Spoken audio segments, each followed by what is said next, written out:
An overarching question that matters for governance of artificial intelligence is how much we can trust technology companies to do the right thing in cases where it becomes seriously costly for them to do so. Well, some internal documents leaked from Meta, the company behind Facebook, Instagram, and WhatsApp, are a really important piece of evidence in this debate, and one that, in my opinion, far too few people have heard anything about. These documents, which were leaked to Reuters by a frustrated staff member, show that Meta itself estimated that 10% of all its revenue was coming from running ads for scams and goods that they themselves had banned, around $16 billion a year. That's 10% of all revenue, coming quite often from fundamentally enabling crimes. Meta also estimated that its platforms were involved in initiating a third of all successful scams taking place in the entire United States. How much might we expect that to actually be costing ordinary people on average? Well, the FTC estimates that Americans lose about $158 billion a year to fraud. If Meta is really leading to a third of that, we're talking roughly $50 billion a year in losses connected to Meta's platforms, or about $160 per person per year. Now, not everyone inside Meta loved this state of affairs, as you can imagine, and the documents also show that a Meta anti-fraud team came up with a screening method that, when tested, successfully halved the prevalence of scams being operated from China, at the time one of their worst fraud hotspots. The only trouble? Meta was making $3 billion a year from these fraudulent Chinese ads. And according to the documents, after Zuckerberg was briefed on the team's work, he instructed them to pause. Meta's spokesperson disputes this characterization. He says that Zuckerberg's instruction was to redouble efforts to reduce scams all across the globe, including in China.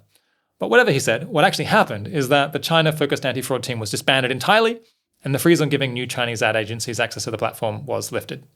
Naturally then, within months, fraud from China bounced back to nearly its previous level. More broadly, the documents show that managers overseeing anti-fraud efforts were told that they couldn't take any action that would cost Meta more than 0.1% of total revenue. Meta says this wasn't a hard limit. The maths kind of speaks for itself. If fraud accounts for roughly 10% of your revenue, and your anti-fraud team is capped at affecting 0.15%, their hands are really pretty much tied. There's not a lot that they're going to be able to do. A particularly grim detail about this is that Meta's ad targeting algorithm naturally identifies people vulnerable to fraud, like the elderly or the desperate. And if they click on one scam ad, it learns to feed them more and more until their feed is basically completely stuffed with them. Now, this all sounds pretty outrageous. And Meta's own documents suggest the company realized that it was legally exposed here. They anticipated fines of up to $1 billion for what they were doing. But the documents show them doing a cold calculation. $1 billion in fines? Okay.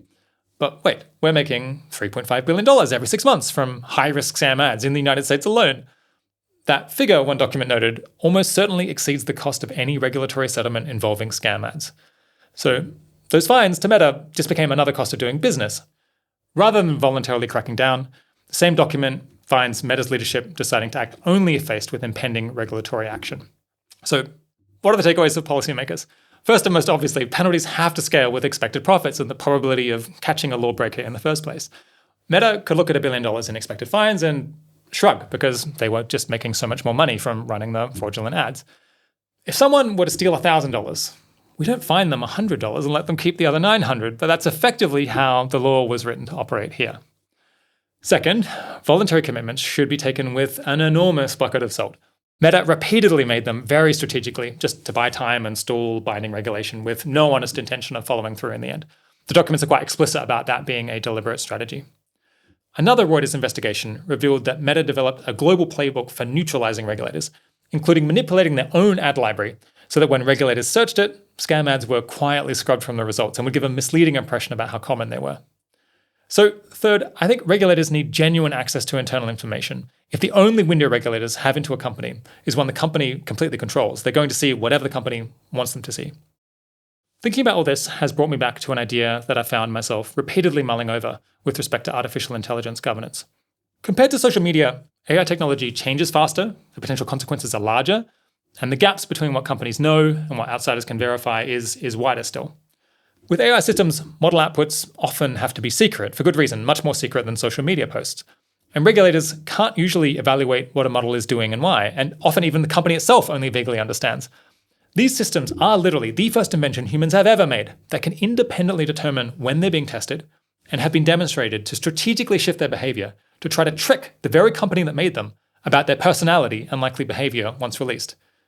It's honestly bonkers and truly something new under the sun that we've never had to deal with before. Just in general, It's a really complex situation to handle, clearly, and we don't yet know everything that we're going to want companies to do to address it sensibly at a reasonable cost. That's why some of the smartest people working in AI governance from across the political spectrum are converging on the idea that AI regulation needs to draw in some ways on how the Federal Reserve and other central banks watch over massive financial institutions. We'll link to a major report on this that I can definitely recommend to you. It's worth reading. But in brief, the Fed does not wait around for banks to collapse and then issue them a fine.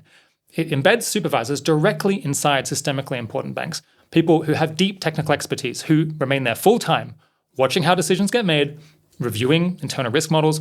They're having constant conversations with leadership about what they perceive as emerging risks long before they can become crises.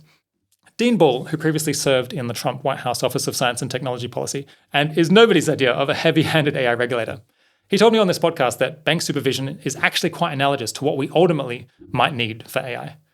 Now, this model, as you are probably thinking, it's not perfect. The 2008 financial crisis happened despite embedded Fed supervision existing back then. But the status quo is a combination of no oversight by people who don't understand what they're dealing with, and oversight by technical experts who do understand but can't access the information that they need to make the best decisions in time for it to actually matter to determine outcomes. The leaks from Meta are fun in a perverse way because it's always interesting to look inside a company and have our very worst suspicions about human nature verified.